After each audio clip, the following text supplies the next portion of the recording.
Compliance, the final frontier.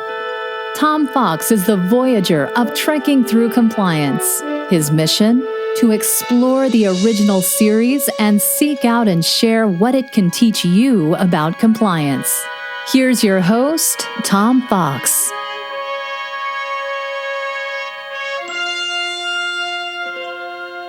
Hello, everyone. This is Tom Fox.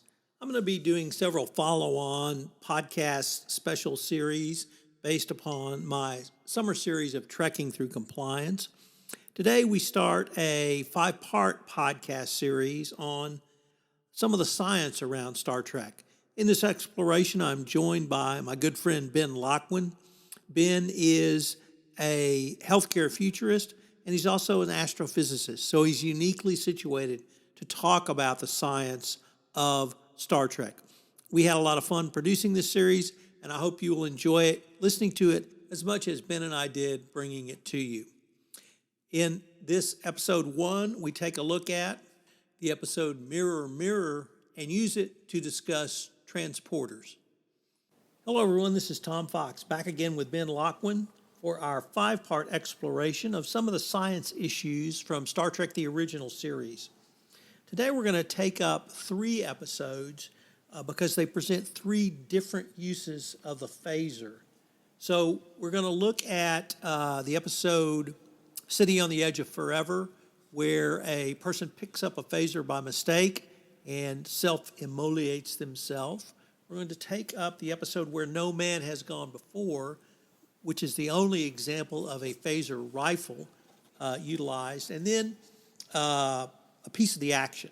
And in a piece of the action, Captain Kirk orders a phaser hit on a city block, but he orders Scotty to set phasers on stun, and it's the only example in the original series where phasers from the Enterprise itself, as opposed to a hand phaser or a phaser rifle, are used.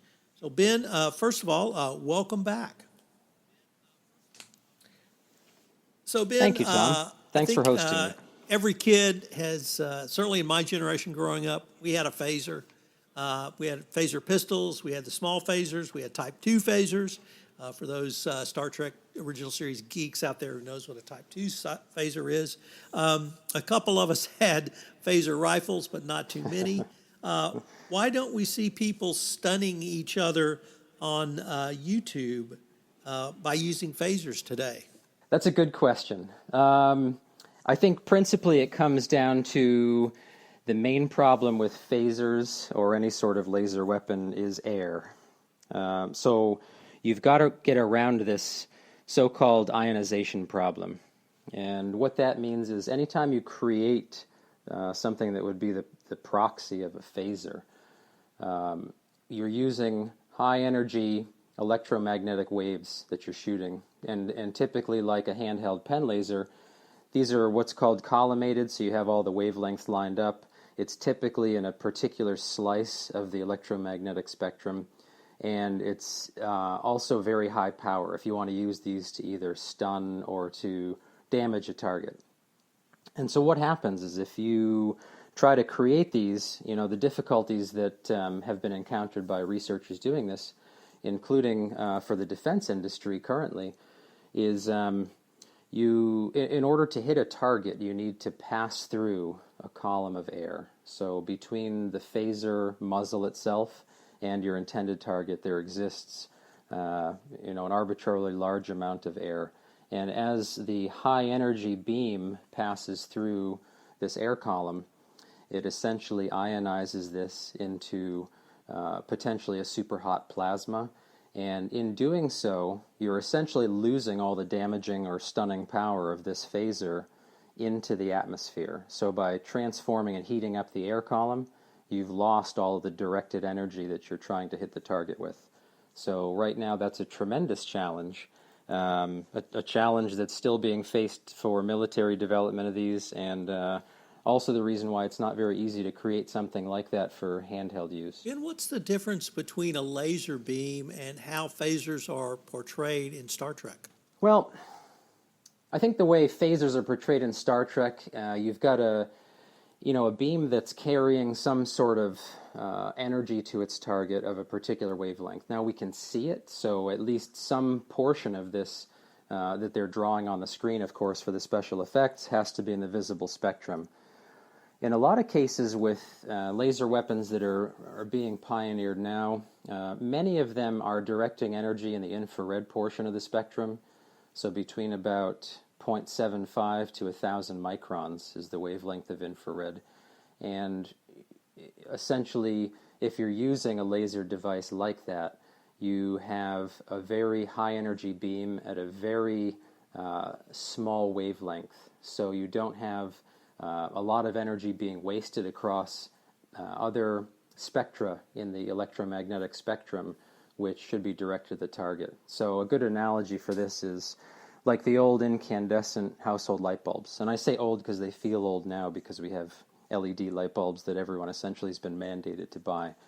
But the incandescent ones, the vacuum bulbs that we would screw into the sockets, those we would spend a considerable amount of our energy cost for light that was not in the visible part of the spectrum. So the bulbs would get warm, and essentially what you were feeling from the warm bulbs of the lamp were electromagnetic waves in the infrared portion of the spectrum warming your hand. And those are invisible to the human eye. So anything that was doing any warming about a light bulb was energy loss that was not being available to use as visible light to help you read your book. And so, the difference between, let's say, a bulb like that and what you would use for a laser or a phaser weapon is you're selecting a very narrow part of the spectrum to use as your directed energy. So the precise term for this in weapon development is directed energy weapon. So they call these things DEWs. And, this problem that I mentioned about having to cut through the air, that starts to occur around 1 megajoule per cubic centimeter. That's around where air ionizes. And, depending on the distance to the target, there is what's called this blooming effect. So the energy gets lost in the air, just as though you've got heat lost from an incandescent bulb, which isn't useful for reading by. And most of the lasers that we're familiar with, let's say it's the handheld pen lasers, those are of a particular spectrum that, unless you shine them directly into your eye, they're typically in the red part of the spectrum. A lot of those handheld lasers can also be green. The green is perceived to be much brighter to us because our retinas are more, we have some retinal cells that are more sensitive to the green part of the spectrum, but those are generally very low energy lasers, and therefore they don't disrupt the air column, and essentially, what prevents you from seeing that dot is more that the room is too bright or the distance is too far where the power of the laser isn't such that it can reach the end.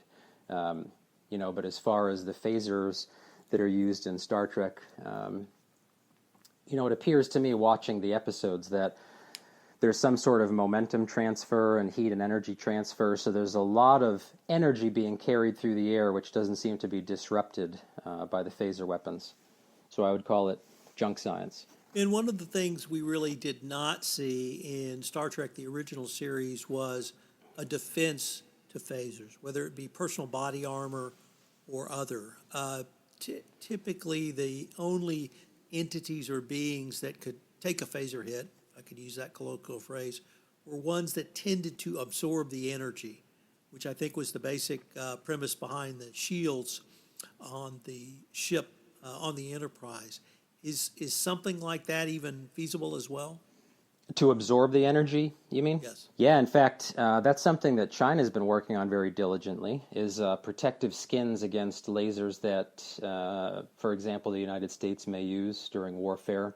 There are certainly materials that can be used to absorb and dissipate the energy of the laser. There's also more passive systems where, let's say you have a jet that's traveling and you can put these skins on that can absorb and dissipate some of this laser energy from a directed energy weapon. There's also some work being done about how to make it so that parts of the aircraft that may be hit by the laser can either rotate or somehow or another change their morphology or move out of the way, so you don't have the exact same face being presented to the laser for a continuous amount of time. So, if you think about something that, let's say, could rotate, as the laser's hitting different parts of the ship that's rotating, that energy doesn't have enough time to direct enough thermal impact onto the surface to either melt, disrupt, destroy the components. So, certainly there are material ways to dissipate this energy, and then also getting components out of the way of the path of the incident laser or phaser could also do the same sort of thing. But I should say that, some of the weapons that are being developed, especially the non-lethal ones, which they call dazzlers, those are typically like flashing laser sorts of weapons for, let's say, crowd control. And they're just bright flashes. And so those operate more on the human biology side, where you're just trying to overwhelm the eye-brain system with a tremendous amount of brightness in a short pulse. And it's not so much that you're trying to transmit energy for tissue destruction. And unfortunately, we are near the end of our time, but I've been visiting with Ben Locwin. Today, we have been looking at phaser technology. Ben, I look forward to continuing the conversation. Thanks, Tom. If you enjoyed this episode of Trekking Through Compliance, you can help it grow by sharing it with the biggest Trek fan you know.